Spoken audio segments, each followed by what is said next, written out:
Why hello there, ladies and gentlemen, boys and girls, children of all ages. My name is DB333 and welcome back to Hearts of Iron IV, the New Order Last Days of Europe as Ultravisionist Komi, although we're not officially Ultravisionist yet. We still have a little bit of time before we cross that boundary and move on to the big leagues of Ultravisionaryism. So in the last video, we started the whole series off. We skipped ahead to the coup part. We got Andrei Zhdanov into power, and right now we're trying to establish ourselves a true army. Now we're gonna have some infantry equipment. So because of that, I was wondering, Speidel in Germania. Should I start? I'm probably fine arms-wise, I'd imagine. So, I might want to move on a little bit. For a bit. Maybe. Do I want to skip down to this?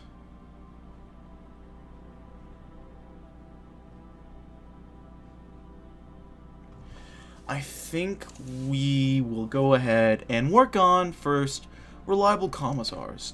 While we are no longer in danger of a counter-coup, the fact remains that Komi isn't exactly the most stable places.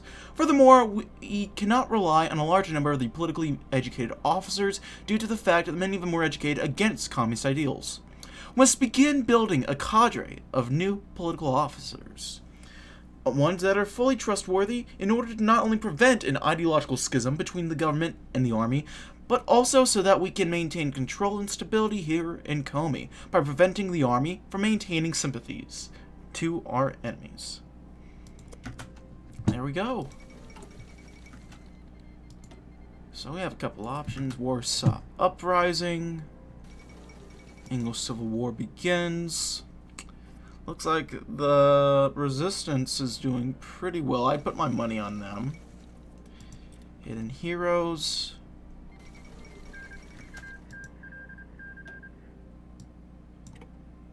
Yep.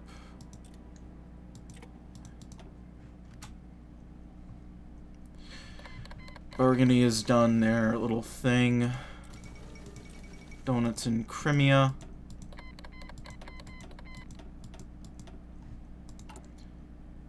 So we'll lose a fair bit of local power there. Domino shall stop. You guys get it.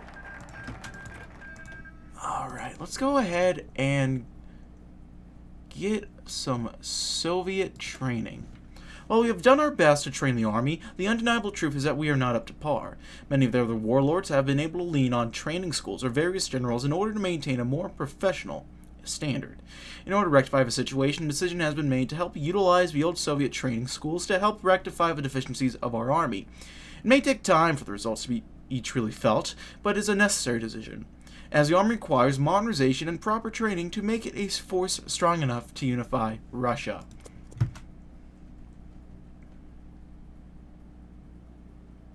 Well, there we go. True chaos, when is it going to end? We'll see what happens in the Civil War here. Off the bat, doesn't look the best for Speer. Well, maybe it could be worse, I don't know. I'm used to Speer not winning AI-wise.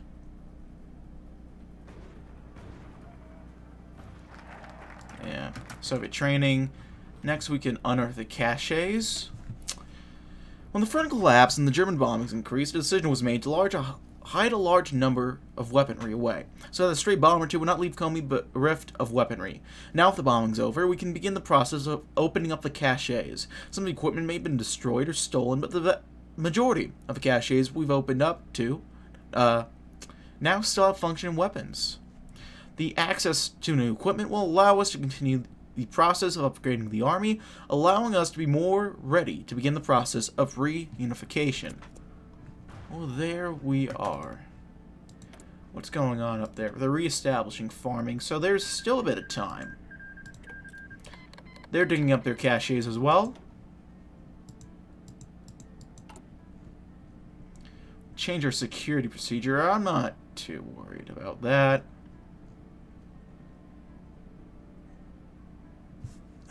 Let me take a sip of water.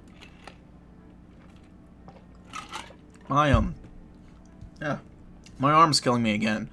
I got my second Moderna COVID shot today, and so dealing with that. So far, so good. I always hear that. I've heard the second one is a lot worse than the first one. Typically, when it comes to side effects, so far I'm not feeling that. Then again, it's only been 4 hours, 4.5 hours, just about. So we're going with that.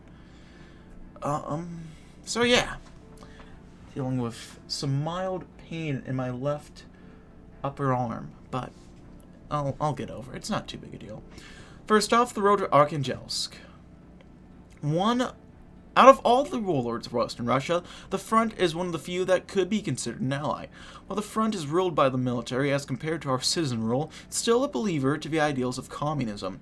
In order to take advantage of this possible alliance, we should send an envoy to the front and attempt to open up relations. There are fears that the front may see us as an enemy, as Komi did technically split from it after the West Russian War, but the front likely needs an ally in Western Russia as much as we do. Cooperation with the front will see us to victory. Hopefully. Fingers crossed. So I'm trying to decide who will want to go after first. I'm noticing we're losing political power. Ever so slightly, but we're still losing it.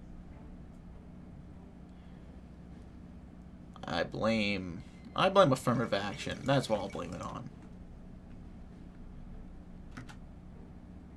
Gives us more non-core manpower, but that's kind of... We don't really need manpower right now.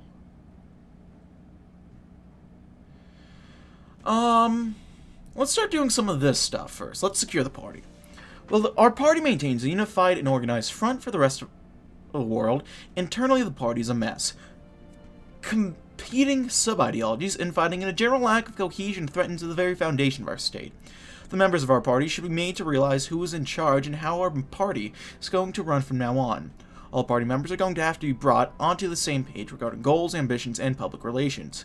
Our party will be made into a single unified front under the General Secretary's leadership. Who do you want to locate first? Let's go after Gumilov.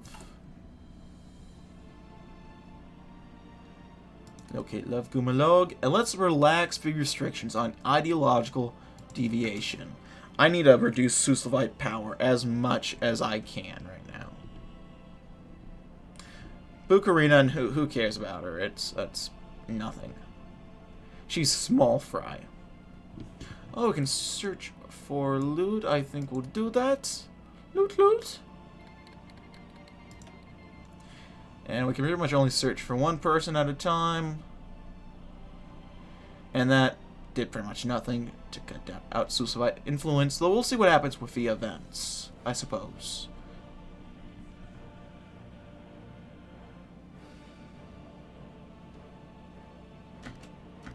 And I'm assuming we're going to get info on. And there we go. Classification monolith. Activity report PDZ-002. Gumilov Lev Nikolaevich. Subject was witnessed fleeing the capital by vote via the Vichedga River. Sources suggest he may be in hiding with a group of ideologues in the Ust-Vim Kokvitsky region. He is believed to be actively publishing subversive materials and several editorials under the subject name, calling his supporters to undertake violent acts of terror against our government, have appeared in an underground far-right broadcast sheet titled Eurasian Mission.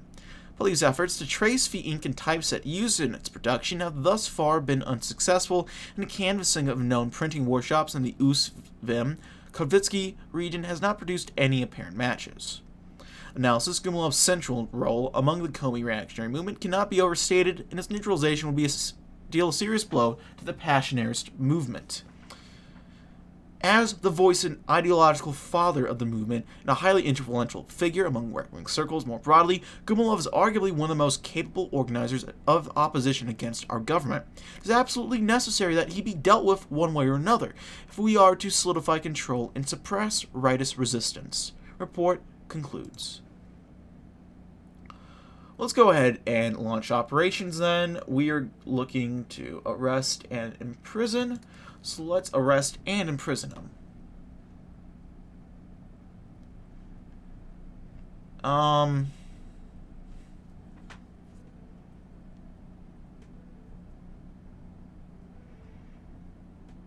guess we'll do a matter of unity. Maintaining unity within the party is of the utmost importance. It was the weakness of Bukharin's Communist Party that ultimately led to his downfall. If he had been a stronger leader and kept the party together, we may have even won.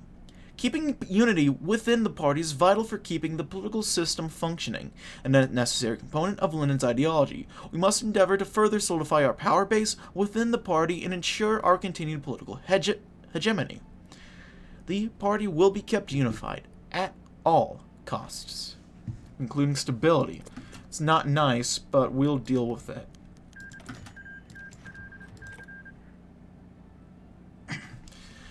The revolution has succeeded, and now communism can be established in Komi. Of course, it must be determined how to establish communism, and Suslov, Zhdanov, and Bukharina all have different ideas on how to do it.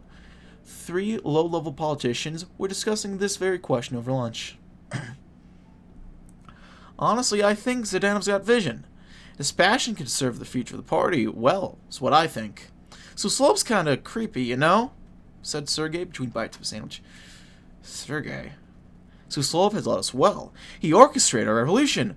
Why risk it on some intellectual? Have you heard some of the things Zhdanov has suggested? He sounds like a total nutjob, exclaimed Maxim.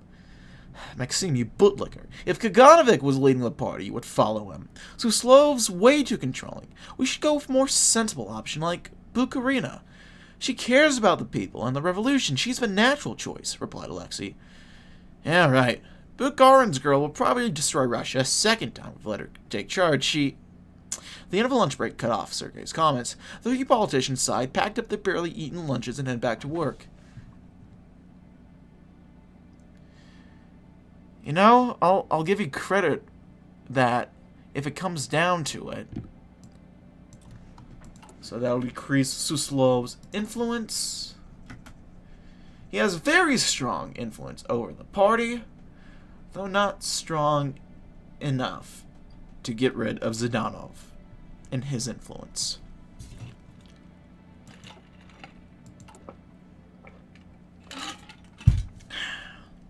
Keep seeing that little smidgen of Burgundian system support. I'm getting flashbacks to my Tabby Let's Play. I'm gonna have to go ahead and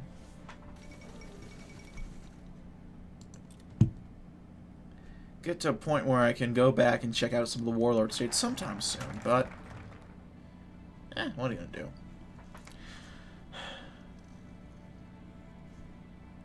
Lev Gumilov was already alerted to the intruders when his host gave the signal. He could hear most of what went on in the house below, and the new male voices had tipped him off. The signal had just confirmed it. They were here. He briefly considered trying to escape. He could try to jump, he supposed, but from an attic above the 4th floor, he'd be lucky if he could still walk afterwards, never mind run. And after making it down the streets, then what? All his plans to get out of his mess relied on staying hidden for a month or two until the state of alertness had died down for a bit. We need to check the top floor, too. You stay here. He could make out the wards clearly now. They were right below him. The latch to the attic was well hidden. They might still miss it. There's nothing here. Keep searching. There should be another floor above us. I saw it from the street. It was over. Gumilov briefly considered jumping after all, but decided against it. Instead, he found his pack of cigarettes, got one out, and lit it. It didn't take long until the latch opened and the severe face of a young soldier popped up. Gumilov threw him a packet. You want a cigarette, young man? I was hoping you'd let me finish mine. Might be the last one I smoke for a while. One cigarette can't hurt. And there we go. Gumilov's gone. Next we'll go ahead and go with the party against the Puppet Master. While there are many in the party who romanticize the early years of the Soviet Union before the Germans invaded, it must be acknowledged that orthodoxy failed us in the past. Bukharin didn't fail because he didn't allow Marxist-Leninist principles well enough. He failed because he followed them too strictly. If Suslov is to become the next General Secretary of the Communist Party of Komi, then that will be our doom. He will lead us down the same path of failure we already tried. No, we must instead forge a new path. Our own path. The more adaptive members of the party must start consulting their own bloc to oppose Suslov's influence. There we go. So let's see what's going on elsewhere. Kazakhstan, not much. The PRC is actually doing pretty okay against Kemerova, which is nice to see. And then, no one knows what's going to be happening in the East. America passed for civil rights, so we'll see what ends up happening there. I'm doing the Righteous War. Yeah, that's right down there. So, let's get to it. I think next move is... let's go after our old friend, Serov.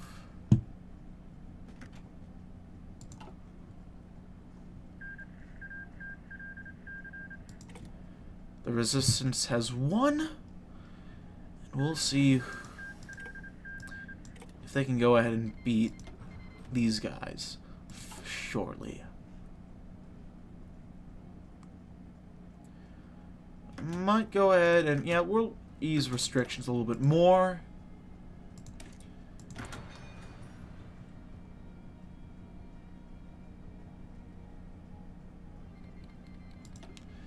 Let's see, the Central European Council is doing okay. Okay, here we are. Active report, PDZ-162. Serov Ivan Alexandrovich. Subject's whereabouts are uncertain, but he's believed to have fled southeast into the sparsely populated wilderness in the Mordino-Nomsk area, where he might be hiding out in the forest with a group of supporters. Search parties have reported finding traces of camps having been set up in the wilderness of this area, but many of these locations seem to actually be elaborate hoaxes seemingly meant to divert authorities' attention from some other unknown activity. At least one of these such locations was revealed to have been rigged with skillfully created traps seemingly intended to injure search personnel.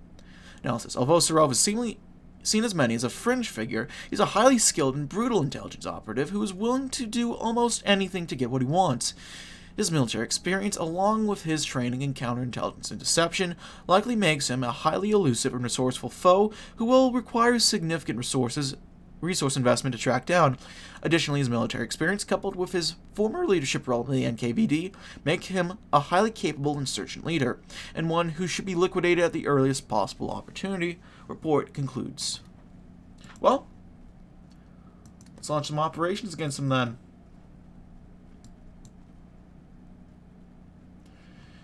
And then Arkhangelsk calling. We will do one more focus real quick. The connections of Zhdanov.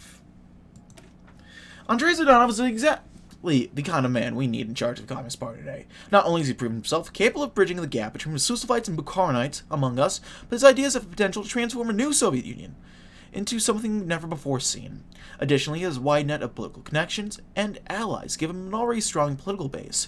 If anyone has the ability to bring Russia and the Communist Party into the modern era, it would be Zhdanov. Well, there we go.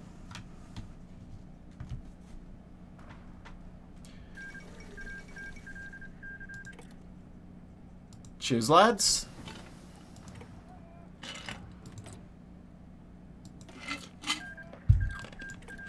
Let's go ahead and do some more industry stuff. Yuri Antropov was nothing but a smart man. He was reasoned with himself with some satisfaction. His hunch on Bukharina was certainly a correct one. Hell, she'd risen far beyond his expectations. Suslov hadn't seemed to worry about her growing beyond control, but Yuri certainly had, and who was right in the end.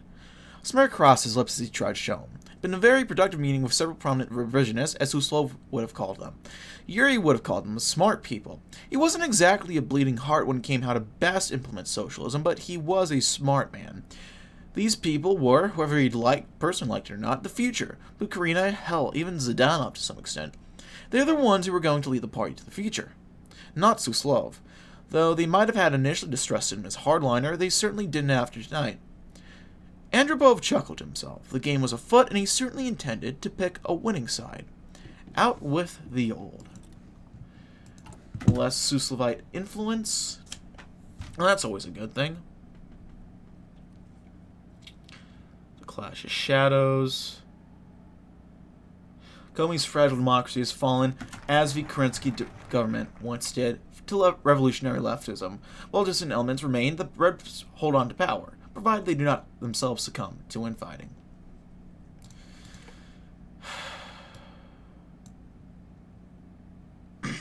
Why is the car so damn cold? Ivan Sarov half muttered the question before pulling his coat a little closer and adjusting his light-brimmed hat for the 20th time in the last couple of minutes. He couldn't stop thinking about it, how wrong everything had gone all of a sudden. The warning signs he'd ignored, now also clear looking back. Opportunities he'd let slip through his fingers, connections he'd miss. Better get used to it, comrade. It'll be even colder on this barge this time of year. At least Borislav had picked a good driver. A genial boy, true socialist Russian. I suppose it will. How far are we from the harbor? It will be another half hour at least. I have to drive carefully in this weather. The harbor, then the barge, then northwest on the Dvina. He'd taken his chance with the front. He rebuilt a small platform there, and then, when the corruption and incompetence of the damned coup makers had been exposed, he'd return and pick off where he left off. The ones who followed him would follow again, and more would listen after seeing. Something felt strange. Why are we stopping? There's something in the road. The something turned out to be another car blocking the way, surrounded by a handful of uniformed men, already on their feet by the time they stopped. The men moved quickly towards him. Get us out of here, boy. Whoever these men are, they're bad news for us. I'm sorry, comrade. This is the end of the road for me. It didn't take the men long to pull him out of the car and tie up his hands and feet. Once bound, Sarov couldn't put much resistance as they threw him in the back of their truck. It had been Borislav, the only one who knew the whole route. He promised himself he wouldn't forget. It had been Borislav. Well, 50 political power, and Suslov is out. What are we improving right now? Research facilities or expertise? Facilities. Let's go working on research facilities, because we're already working on some agricultural stuff, it would seem. Next, let's go Igor Shafarovic. Get him out of there. Oh! Zhukov, really? Who'd have thunk it? Okay, let's get it back to the front now. Thankfully, our diplomatic outreaches to the front have been well received, and Grand Marshal Zhukov is willing to begin coordinating with Komi. This is frankly a stunning victory for Komi, as we now have the support of the old Soviet Red Army, along with access to their materials and equipment. The strategic gains are immense, as not only our northern flank secure, but we have the upper hand from a diplomatic and military point of view. We'll have to increase our cooperation further with the front in order to obtain the full benefits, but as long as they are willing, our goals of uniting Western Russia become much easier. There we are. And then I think I'll relax some restrictions on ideological deviation even more. Peugeot, populist and racist? Question mark. Let's see him. There he is. Hon, hon, hon.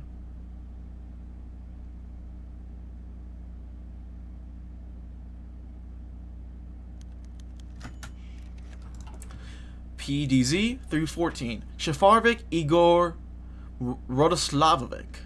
Subject's whereabouts are unknown, although he's believed to have fled Syktyvkar by boat via the Sosolsa River.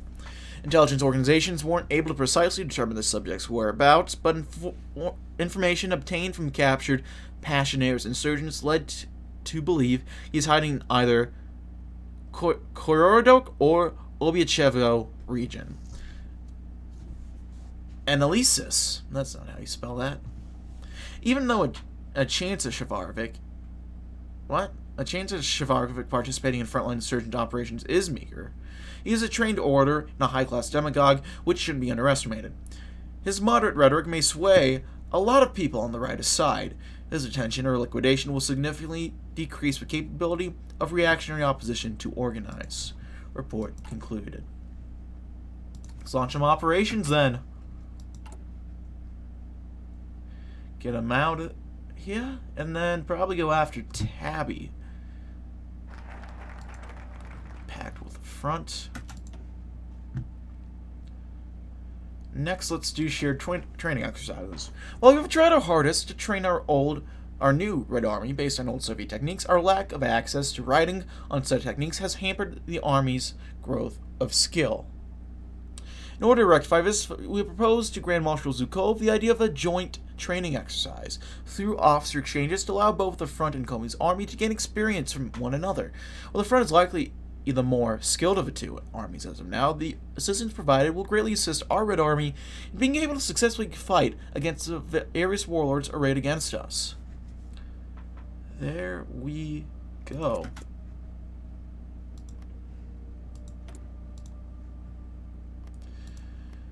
Uneasy peace. There we go. We have complete focus. A pact with the Front. Yeah.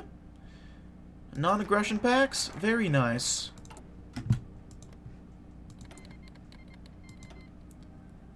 Begin the reclamation. Okay.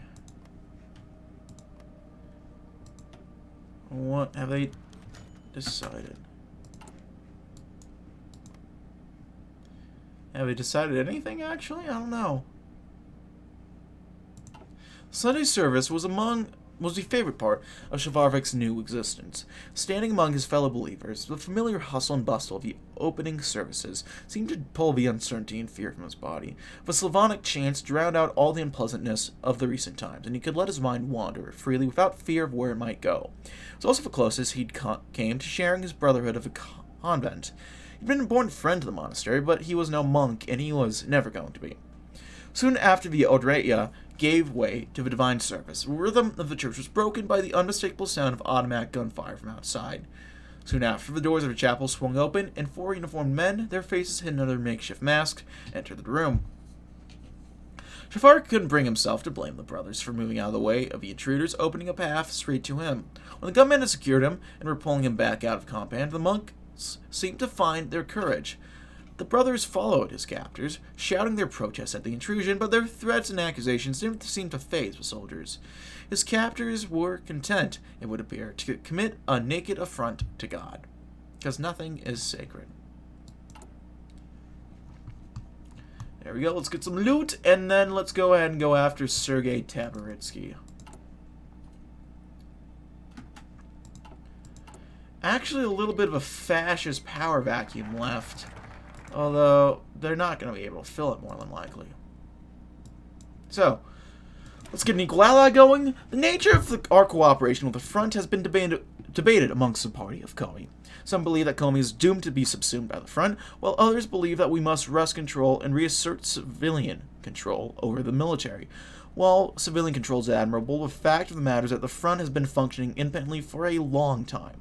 To demand that they submit to us immediately would only cause strife with our only ally. Now, the only solution is to stand hand in hand as equal allies who both wish to see Russia liberated from reactionaries that plague it.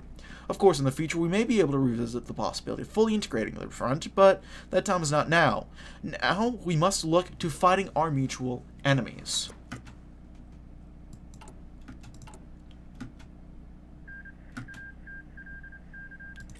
So let's go ahead and... Can we not deploy this guy? Are you kidding me? Oh, I have to set a location, probably. And we got that going, so we got some research, some lane doctrine bonuses. Very, very nice. Let's get them.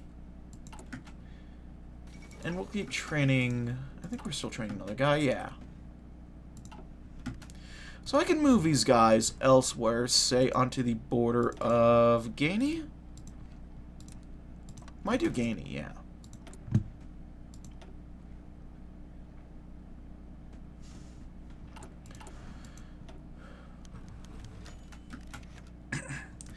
PDZ-588, Taberitsky Sergei Vladimirovich.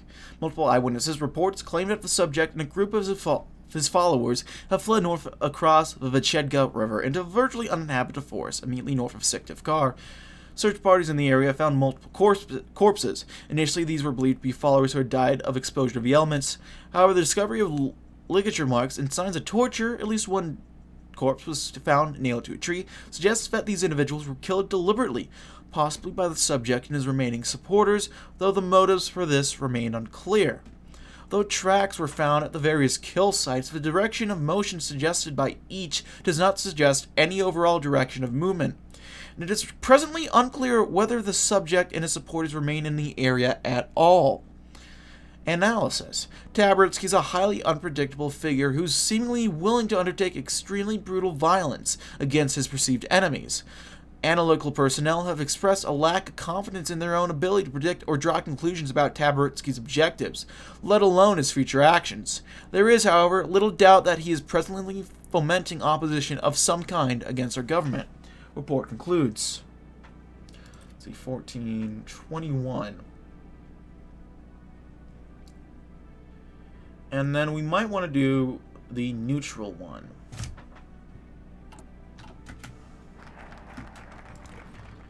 So let's go ahead, launch operation against Tabby.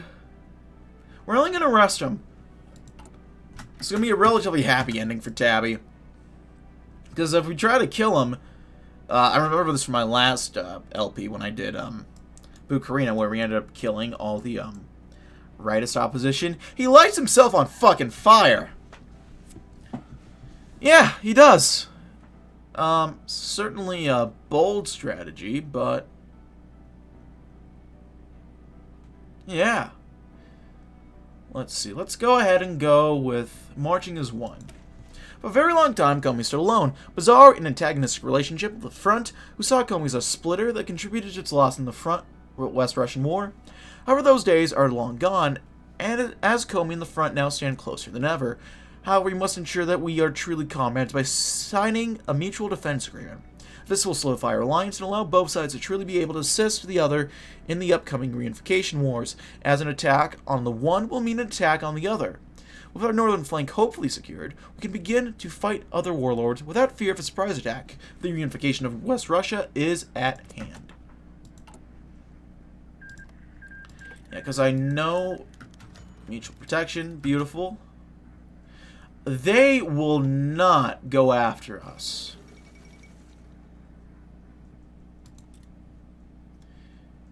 If we, at this point, because they will go more than likely,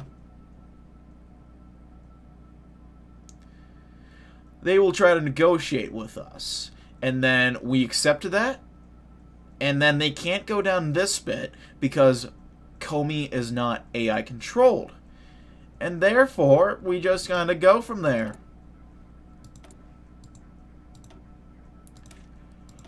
Fit support weapons too. We go from there and go for Vologda. We go after St. George. We can wait for all these guys to declare war on us, and the front will help us out. And since they're going to be pushing through our territory, we're going to take all the stuff. I'd be curious. I don't think is Samar doing anything. They might be broken. It looks like they're broken. Oh no. That's not good. Alright, now let's wipe the slate clean. Because we could use that stab and that war support. Ever since the West Russian War, Russia has been polluted with countless petty warlords, all proclaiming themselves to be the true savior. No more. The time has come to bring this age of warlordism to an end and restore the red banner of communism. We must begin to move against the local warlords, bringing them under our rule. Plans must be organized, troops must be moved, and bureaucracy must be ready to help integrate the new territories. As there may very well be resistance to our rule, it may very well be a long struggle before we are ready to complete reunification, but if we do not, Russia may very well be left in this anarchy for eternity, which would truly be a tragedy.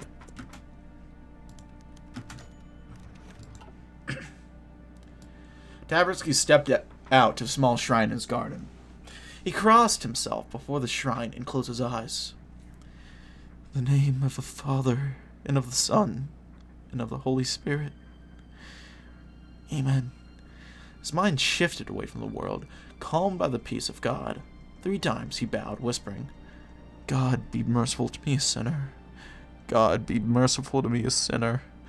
God be merciful to me, a sinner. He concluded his morning ritual in peace. When he turned back to his dacha, he heard approaching trucks.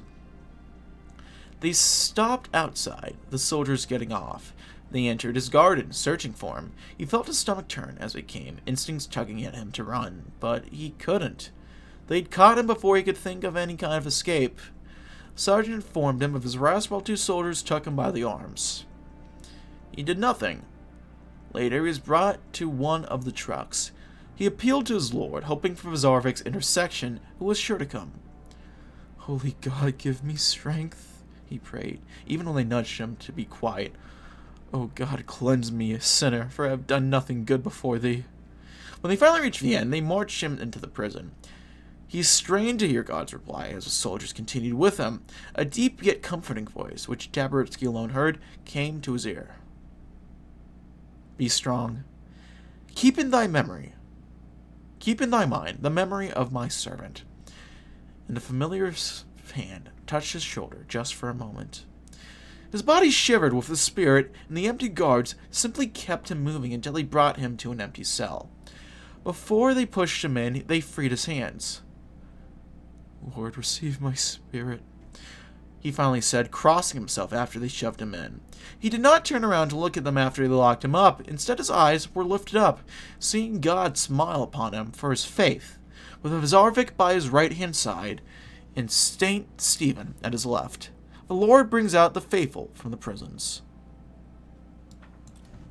There we go. Like I said, strangely wholesome. I don't get it either, but here we are.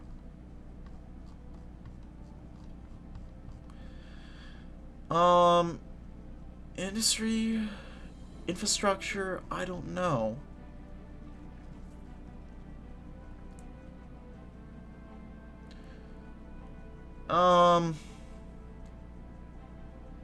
Let's go after Stalina, I guess. Why not? Gonna get some more stab and some more war support coming up.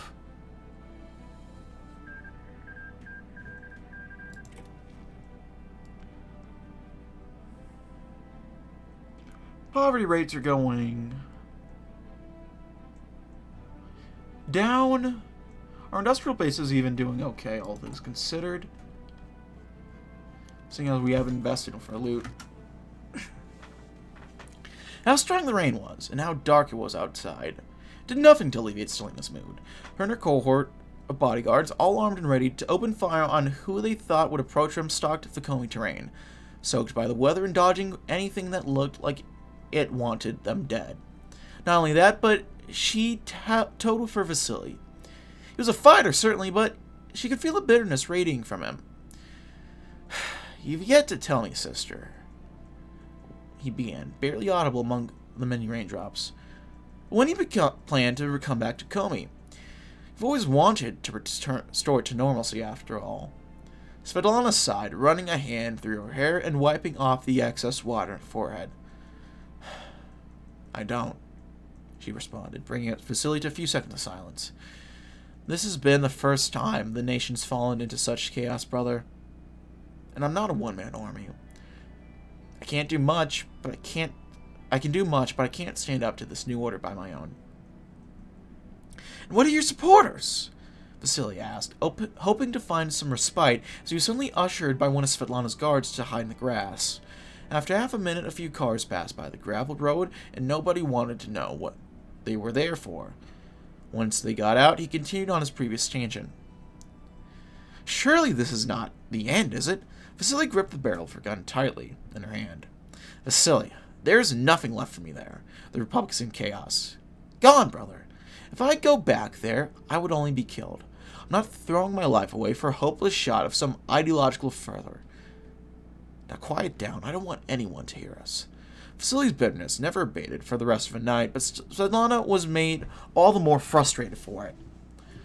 No second chances. I believe that means Hold on. Yep, Stalina has fled the country.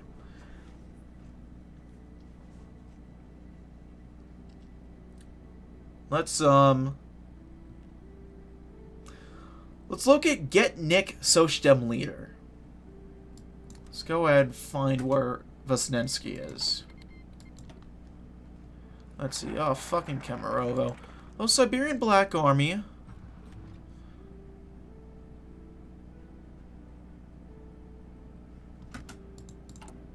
Okay, let's go ahead and reclaim our sister republic. I'll save now in case they don't accept. Might give it a shot to see if we can't re-annex them. Actually, if not, we'll just go ahead and do a little offensive line. Let's reclaim our sister republic. If Komi had a sister, Vologda would be it. Both republics have attempted to be something approaching neutral, and Komi-Vologda relations have never been horrible. Now that we've begun our efforts to reunite Russia, it's critical that we attempt to reclaim Vologda in some way. It's certainly possible, given deft negotiations, that we could peacefully integrate Vologda, but a peaceful integration requires both sides to be willing to integrate, something that the Vologdan government may not be willing to do. We must be prepared to, in some form, annex Vologda. See, they're doing Operation Mercury. Hopefully we'll be able to outpace the front on that, on whatever they're doing.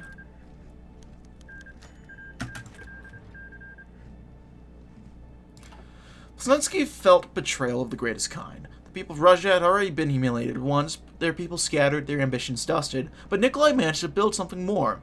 Out of the ashes, a phoenix burned, holding the ideal of thousands and thousands of a stable republic, something that every Russian would gladly call their home. Yet, unlike a phoenix, Komi was burnt too badly. The phoenix of democracy crumbled back into ashes. As Zelensky ran into the night, death grazing his shoulder multiple times, he finally found himself at the edge of a river. From the other side, there was a new pastures, and on the bottom of the river, near him, sat a small boat, made for one person. He arranged it for himself and only himself in the dead of night, so no guard could spot and open fire at a trader of New Komi. When he settled himself down and began to cross the river, he looked back. Perhaps in these new lands of Vyatka, he could make change. Perhaps he thought it was necessary to dream about what the Komi had been. It was stabler in Vyatka, perhaps even richer. There was a czar, and well, that in itself didn't bode well. He knew it was no autocracy. Elements of freedom still remained, and unlike Vyatka, were not directly threatened by forces that wished to lock it all away. As Zelensky looked back, he felt the grip of the paddles weaken, though remained firm. He didn't wish to cross, but he knew he had only one choice. By the time he arrived on the other side, he only wished to lay down and rest, for the horrible realization that struck his mind only kept growing and growing in his mind. Everything he had built up to this point had shattered, and for what? Perhaps, Vesnetsky thought. Perhaps the spirit of Komi never existed. Feels bad. Well, the last one is Kosygin, so let's look after him. The center are leaving the country. I have a feeling I know what Kosygin is going to do. So we'll wait and see.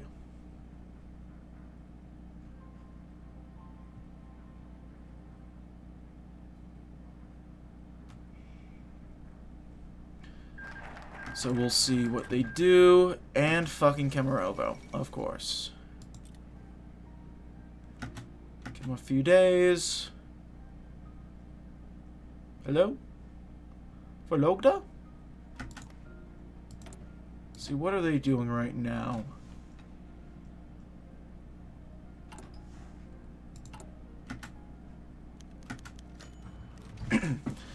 Alright, Vologda has finally endorsed socialism and its principles by joining the proud Komi Republic after a short period of integration.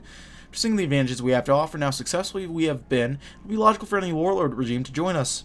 Despite their suspected anti-communist sentiments, seeing they were a despotic military junta, they have accepted. As of today, Vologda is officially and practically under the control of Syktyvkar. The army of the neutral zone has reluctantly declared its allegiance to our cause, though some small problems have occurred by those who do not wish to see their lands under communist control. For the most part, the Warlordism government has shown this at the end of neutrality, not because of force, but because of a proper Russian government has been found, so has managed to gain wide support in their movement. Even if some are opposed to this, another warlord state has embraced communism. A victory for the proletariat. Very nice. Let's go ahead and get the peaceful option done. War is a bloody endeavor, but it's inevitable that we have to fight in order to secure our control over Russia. We must try our hardest to achieve our goals diplomatically if possible. After all, conflict is costly. We only need all the money we can spare. In order to integrate Vologda into the Komi Soviet Republic, we must send diplomatic missions to Vologda to propose integrations. This mission will showcase to the Vologdans that we are willing to come to a consensus where no blood has to be spilled. Of course, the mission will also be sure to remind them of the power of the Red Army. After all, the Vologdans may need some convincing in order to be won over. We'll go ahead and start it, but we're going to have to cut the video here, so yeah. Thank you so much for watching, ladies and gentlemen. If you like this video, leave a like. If not, feel free to dislike. You want to see more of this content in the future, hit the sub button for more uploads every weekday, as well as every Saturday. If you have any comments, feedback, concern, anything of the sort, leave in the comment section below. I read all the comments I get and appreciate any and all feedback you might have for me. If you want to chat, play games, anything of the sort, check out my Discord down link below. If you want to send $3 my way, I have a Patreon. If you want to see me do this live, I have a Twitch. All of which are down in the description box below. That's really about it for now, ladies and gentlemen. Thank you so much for watching. My name has been Dogbout333, and I'll see you guys next time. Goodbye.